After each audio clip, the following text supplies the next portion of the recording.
Now I have an intimate chat with actor Karl Urban. It's not often we get 10 minutes with Karl Urban, and I'm going to make the most of it. We're going to fire so many rapid-fire questions at you. Your head is going to spin, and I'm going to start now. Clock's already running, Kate.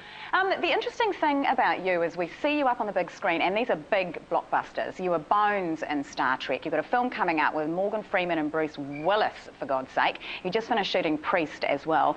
We see you on the big screen, but it's an amazing low profile you keep. You are so under the radar with your personal life. Is that a conscious choice of yours? Yeah, I've kind of constructed it like that. I mean, a lot of people don't know that I actually choose to live in New Zealand, and I have a wonderful wife and a couple of beautiful kids. I live a really kind of under the radar sort of, normal life. Interestingly too, you say you've chosen to live here and you have to work in Hollywood. Does that work against you from getting work? I mean, you have an agent based in the States. Is that ever an issue? I have no doubt that I could probably get more traction if I lived in LA. I would certainly be available to, take meetings at the drop of a hat. But to me, I love living here. My family's here, our support network is here, and I see no great reason to change.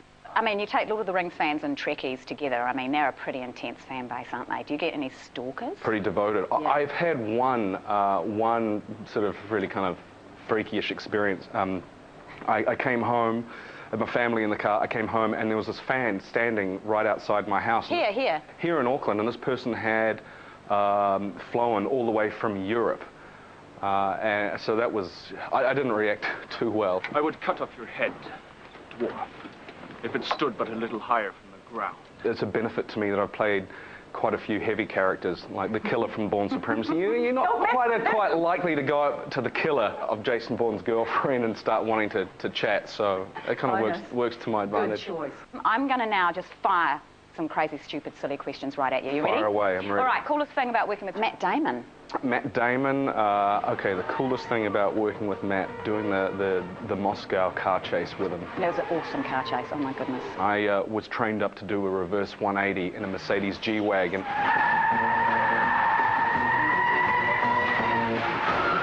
But that's the thing about this job, you get taught all these insane skills that you can never use in real life. I guess if the film career tanks, then I could become a getaway driver or something. Are you out of your fucking mind? What was the best thing about being in the coolest Star Trek movie ever made?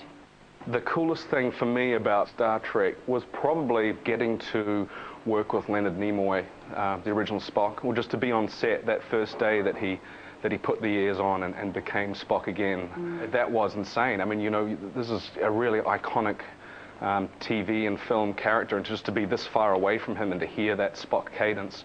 And even funnier still was watching JJ attempt to direct him for the first time.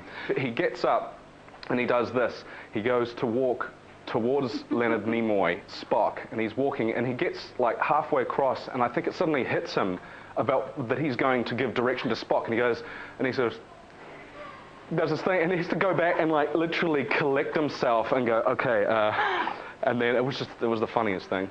We have this sense of what a Hollywood movie star's lifestyle is like, and it's really glamorous, and you're swilling champagne on red carpets, and you're on movie sets, and you hang out with Bruce Willis and Morgan Freeman, and it's incredibly glamorous. Is it as glamorous as all that? It can be a pretty heady experience, but obviously the reality of actually making a film is kind of like trench warfare. You're up at early in the morning, 5, 6 in the morning or whatever, and really it's a challenge to make the day, to get the scene, to get the shots. Take us out. Aye, aye, Captain. I cannot tell you how awesome it's been to have you part of the first Real Late with Kate. Thanks very much for coming in. Oh, thank you very much. It's been an absolute pleasure. I wish you guys all the best and enjoy. Thanks. I better get a good review now for every single film I'm ever in.